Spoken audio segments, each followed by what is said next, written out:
Welcome to the EA Peace Report. Today on International Women's Day, we will not only celebrate global peace events, but also the women behind them, starting with Tessa Cruz, a teacher in Pickett Elementary in Lexington, Kentucky, who mobilized the pupils in her school to be young peace ambassadors. Last week, they celebrated Black History Month by holding a World Peace March on the school grounds.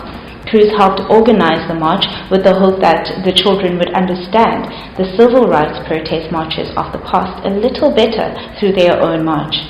Much like those of Rosa Parks and Dr. Martin Luther King, their protest was silent and peaceful as they walked through the school hallways twice. The objective was to show that love, peace, and kindness should replace violence, bullying, and hatred. Impressive, right?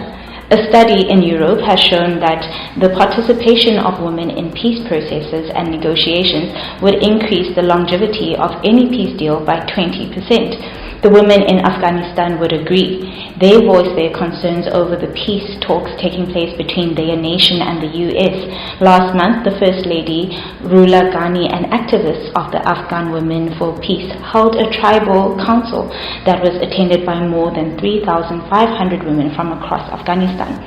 Together, they represented the women of the country's 34 provinces and made known their opinions, fears, and suggestions for peace. On the topic of Afghan women, let's talk about Jalashd Halamzai. She is the co-founder of Time for Real Peace, a group that is made up of other Afghan women and youth, civil society groups, and activists. The group was created to give women and youth from Afghanistan a platform and voice, and what she discovered was that everyone they encountered wanted one thing, the same thing: peace. Last week, Time for Real Peace protested at the US Embassy in London. They handed over an open letter that expressed their longing for a peace process that, quote, reaffirms and protects constitutional rights, interests, and democracy.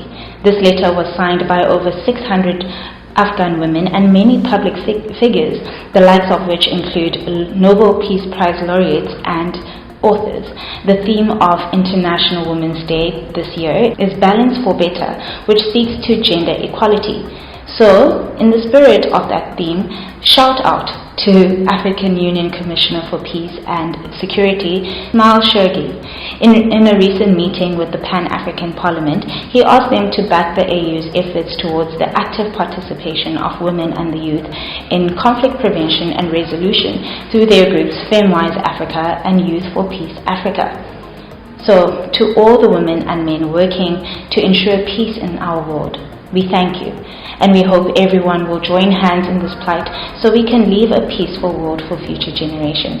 Thank you for watching. Join us again next Friday to see what the people of the world are doing to make it a more peaceful place. You're watching EA. Happy International Women's Day. Spread the word.